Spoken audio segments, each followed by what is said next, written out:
प्रिय मित्रों, शास्त्र के अनुसार ये 9 काम करने से रहती है घर में खुशहाली। हमारे शास्त्रों में कई ऐसे काम बताए गए हैं जिनका पालन यदि किसी भी परिवार में किया जाए तो वो परिवार पीढ़ियों तक खुशहाल बना रहता है। आइए जानते हैं कि शास्त्रों में बताए गए 9 कौन कौन ऐसे काम हैं। एक, कुल देवता का पूजन और श्राद्ध। जिस कुल के पितृ और कुल देवता उस कुल के लोगों से संतुष्ट रहते हैं, उनकी 7 पीढ़ियां खुशहाल रहती हैं। हिंदू धर्म में कुल देवी का अर्थ है कुल की देवी। मान्यता के अनुसार हर कुल की एक आराध्य देवी होती है जिसकी आराधना से पूरे परिवार द्वारा कुछ विशेष तिथियों पर की जाती है। वही पितृ तर्पण और श्राद्ध से संतुष्ट होते हैं। पुण्य तिथि के अनुसार पितृ का श्राद्ध और तर्पण करने से पूरे परिवार को उनका आशीर्वाद प्राप्त होता है। जूठा और गंदगी को से रखे घर को दूर। जिस घर में किचन में खाना बिना चखे भगवान को अर्पित किया जाता है उस घर में कभी अन्न और धन की कमी नहीं होती। इसलिए यदि आप चाहते हैं कि घर पर हमेशा लक्ष्मी मेहरबान रहे तो इस बात का ध्यान रखें कि किचन में जूठन न रखे और खाना भगवान को अर्पित करने के बाद ही जूठा करें। साथ ही घर में किसी तरह की गंदगी जाले आदि न रहे, इसका खास ख्याल रखें। खाना बनाते समय पहली रोटी गाय के लिए निकालें, मछली को आटा खिलाएं, कुत्ते को रोटी दें, पक्षियों को दाना डालें और चींटियों को चीनी और आटा खिलाएं। जब भी मौका मिले इन 5 में से एक को जरूर भोजन करवाना चाहिए। अन्नदान। दान धर्म पालन के लिए अहम माना गया है। खासतौर पर भूखों को अनाज का दान धार्मिक नजरिए से बहुत पुण्यदायी होता है।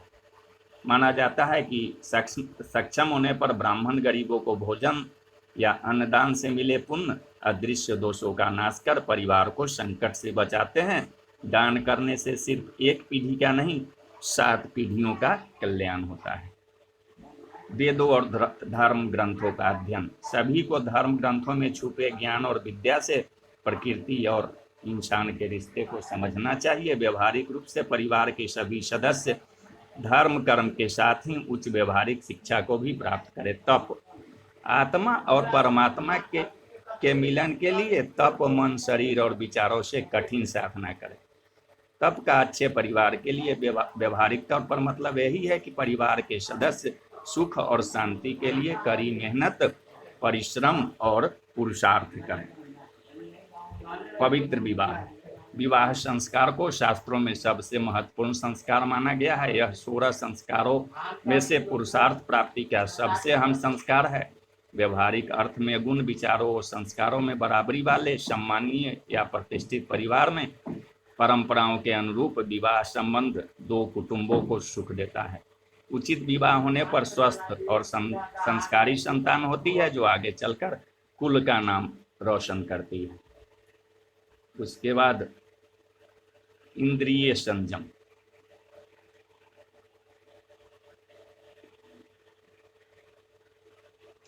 कर्मेंद्रियों और ज्ञानेंद्रियों पर संयम रखना, जिसका मतलब परिवार के सदस्य शौक मौज में इतना न डूब जाए कि कर्तव्यों और जिम्मेदारी को भूलने से परिवार दुख और कष्टों का सामना करे।